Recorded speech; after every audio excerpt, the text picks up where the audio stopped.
সকলকে স্বাগত জানিয়ে শুরু করছি নতুন আরেকটি ভিডিও। এই ভিডিওটিতে প্রাইমারি শিক্ষক নিয়োগ সেই সঙ্গে প্রাইমারি টেট সংক্রান্ত কিছু প্রশ্নের উত্তর আমি বলবো, তো সকলে মনোযোগ সহকারে শুনবে আর শেষ পর্যন্ত দেখবে। তো প্রথমে আসি যে হাইকোর্টে 4 তারিখে জানুয়ারির আমাদের কলকাতা হাইকোর্টে এনআইওএস ডিএলএডের যে কেস রয়েছে সেটা কি হতে পারে।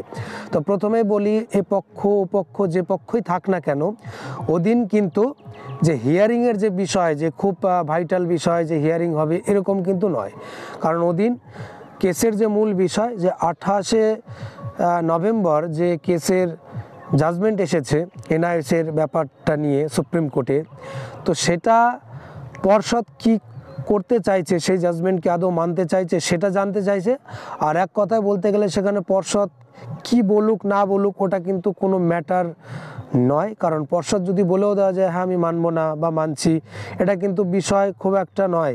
বিষয়টা এটাই যে এনসিটি কি রিপ্লে দেয়, অর্থাৎ এনসিটিরও কিন্তু রিপ্লে চাওয়া হয়েছে। আমরা জানি সব রিজনাল অফিস থাকে, তো সেই রিজনাল অফিসাররাই কিন্তু তাদের অ্যাডভোকেট দিয়ে রিপ্লে দেওয়া হবে। তো ইতিমধ্যে আমরা সকলেই জানি যে এনসিটির তরফ থেকে কিন্তু ছোট ছোট আরটিআই রিপ্লে দেওয়া শুরু হয়েছে। সেটা আরটিআই রিপ্লে কিন্তু এনসিটির বাইরে না, যেমন না যে এনসিটির বাইরে এটা।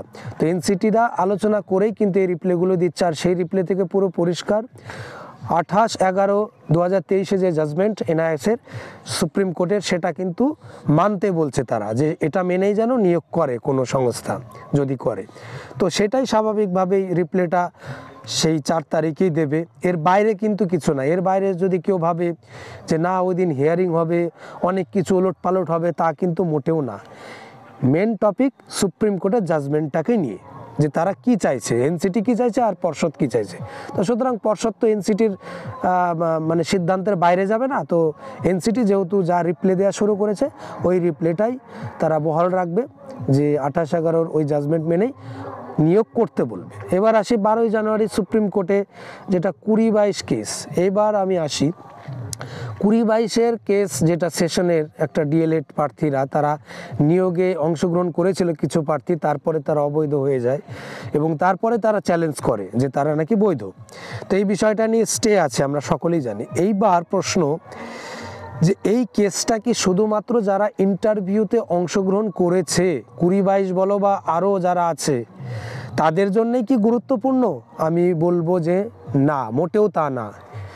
এক কথায় এই কেসটাই কিন্তু পুরো যে আমাদের পশ্চিমবঙ্গের প্রাথমিক শিক্ষক নিয়োগ প্রক্রিয়া, তার ভবিষ্যৎ কিন্তু এই কেসটার উপরে। তো সুতরাং কেউ যদি মনে করে যে এই কেসের কোনো এক দল বা কোনো এক পক্ষ যারা যুক্ত আছে তারা এটাকে চাইছে না, ডিলে করাতে চাইছে, তো এই ব্যাপারটা কি অনন্তকাল ধরে চলতে থাকবে?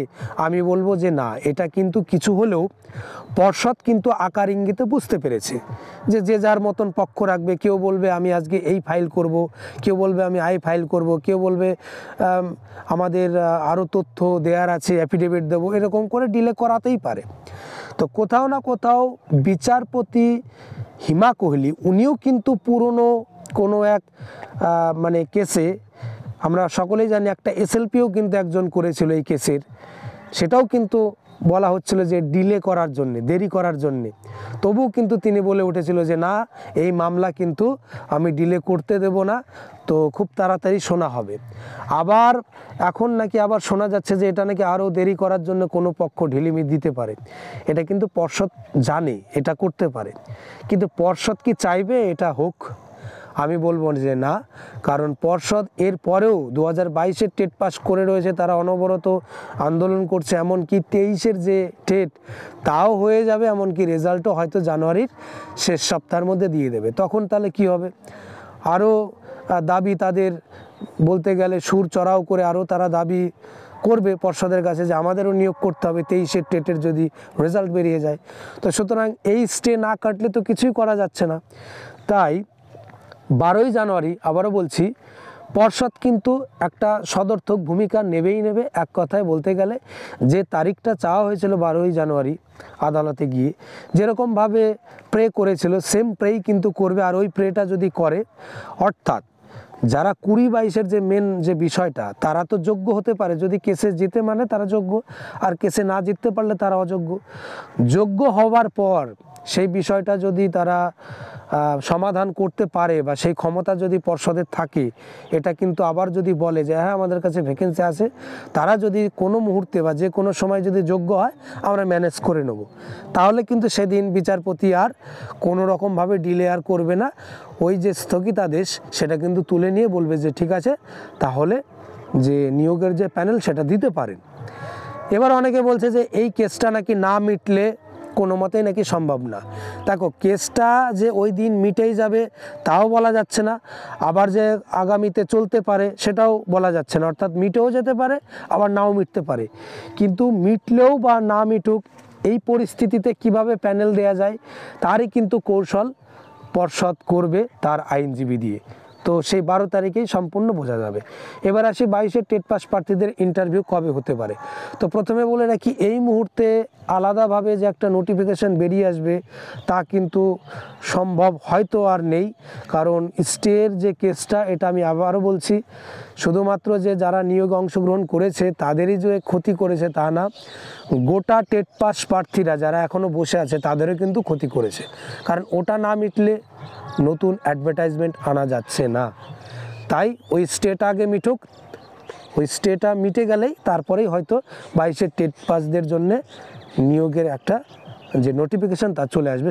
সেখানে শুধু যে 22-এর টেট পাস থাকবে তা না, যারা 22-এর বাইরেও টেট পাস করবে তারাও থাকবে। এবার 23-এর টেট পরীক্ষা সম্পর্কে একটু বলে দিই। 23-এর টেট পরীক্ষাও কিন্তু নিয়ম মেনে হবে, সি টেটের যে নিয়মে হয় সেই নিয়মই থাকছে। আর এবছর শোনা যাচ্ছে যে প্রশ্ন করার যে বরাত বা কন্ট্রাক্ট তা কিন্তু বাইরের রাজ্যে পেয়েছে, আমাদের পর্ষদ নাকি দিয়েছে। তো সেক্ষেত্রে কিছু সামান্য বলতে গেলে পরিবর্তন লক্ষ্য করা যেতে পারে, তবে কোশ্চেন সি টেটের মতনই হবে। আর কোশ্চেনের যে মানগুলো সেগুলো হয়তো একটু মিডিয়াম থেকে একটু হার্ড এরকম হতে পারে।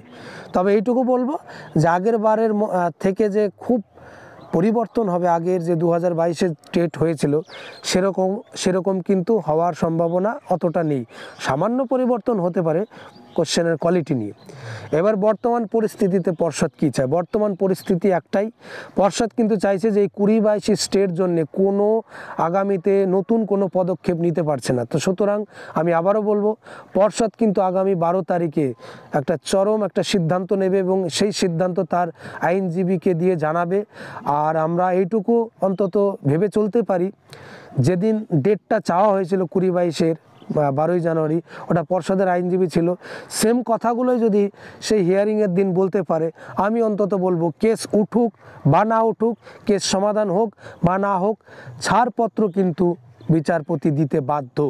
কারণ যে সংখ্যায় 20-22 ক্যান্ডিডেট আছে, সেই সংখ্যার 20-22 ক্যান্ডিডেটের ব্যাপারটা নিয়ে পর্ষদ যদি পরবর্তীতে মেটাতে পারে যে হ্যাঁ তারা জিতলেও আমি পরবর্তীতে ম্যানেজ করতে পারবো, এই কথাটা শুধু বলতে যা দেরি, তখনই কিন্তু বিচারপতি হিমা কোহলি আর হস্তক্ষেপ করবে না। যা নিষেধাজ্ঞা আছে, যা স্টে আছে, সেটা কিন্তু উইথড্র করে নেবে। আর প্যানেল প্রকাশের কোনো বাধা থাকবে না, প্যানেলও প্রকাশ হয়ে যাবে, তার 2-1 দিনের মধ্যে প্যানেল প্রকাশ হয়ে যাবে। অর্থাৎ শুক্রবার সেদিন পরে, তো সম্ভবত তারপরের দিন শনিবার সেদিনও প্যানেল দিতে পারে, বা একদম রবিবারের পরে সোমবারে কিন্তু প্যানেল আসার সম্ভাবনা প্রবল, যদি 12 তারিখে উঠে যায়। আর উঠে যাওয়ারই তো কথা, কারণ পর্ষদ এটাকে কিন্তু হালকাভাবে আর নেবে না। হয়তো এর আগে বহুবার ঢিলেমি করেছে, হয়তো তখন পর্ষদের সময় হয়নি, এখন হয়তো পর্ষদের সময় হয়েছে যে এই মুহূর্তে আমাকে জট ছাড়াতে হবে, এই মুহূর্তে আমার ভোট সামনে, তো ভোটের সামনে একটা নিয়োগ করে দেখাতে হবে, প্লাস আবার প্যারালালি আর একটা নিয়োগের নোটিফিকেশন দিতে হবে। এটাই কিন্তু পর্ষদের একদম বলতে গেলে মনের ভাবনা। আর এই ভাবনাই আগামী 12ই জানুয়ারি প্রকাশ করতে চলেছে পর্ষদ তার আইনজীবীকে দিয়ে। তো সুতরাং আমি বলবো বি পজিটিভ, সবাই পজিটিভ থাকো। হ্যাঁ, নেগেটিভ তো যা হওয়ার তো হয়েই গেল, সারা বছর দেখলাম কত মামলা কত কি হয়ে গেল। তো যা নেগেটিভ হওয়ার হয়েই গেছে, নতুন করে আর নেগেটিভ কোনো কিছু নেই। এবার যা হবে সব পজিটিভ। অর্থাৎ পর্ষদ যখন লাগবে, পর্ষদের কাছে কিচ্ছু না, 20-22 একটা ছোট্ট একটা জিনিস মাত্র, আমি এইটুকু বলবো। তাই আগামী 12 তারিখে আমি বলবো সমস্ত কিছুর সমাধান হতে চলেছে আগামী 12ই জানুয়ারি, এইটুকু তোমরা নিশ্চিত থাকতে পারো। আর যদি এই প্রশ্নগুলোর বাইরে কারোর কিছু জানা থাকে বা তোমরা কিছু জেনে থাকো, আমাকে জানাতে চাও, অবশ্যই কমেন্ট করো। আর জিজ্ঞাসা থাকলে তারাও আমি উত্তর দিয়ে দেবো অবশ্যই। আর যারা এই ভিডিওটি দেখলে শেষ পর্যন্ত, ভিডিওটি ভালো লাগলে লাইক তো করবেই, সেই সঙ্গে যারা প্রথমবার আমার এই চ্যানেলে প্রবেশ করেছো অবশ্যই আমার এই চ্যানেলটিকে সাবস্ক্রাইব করে চ্যানেলটির পাশে থেকো।